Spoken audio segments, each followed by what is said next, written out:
Karamel. Karamel baru bangun.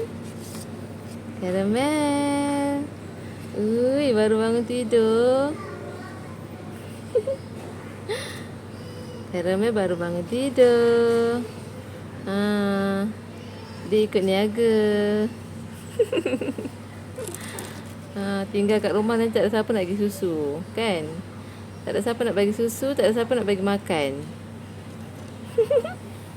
Muka orang baru bangun tidur, yang dah kenyang minum susu, yang dah kenyang makan. Macam ni lah muka dia, kan? Duduk sana diam-diam tau. Duduk sana diam-diam, jangan jerit-jerit.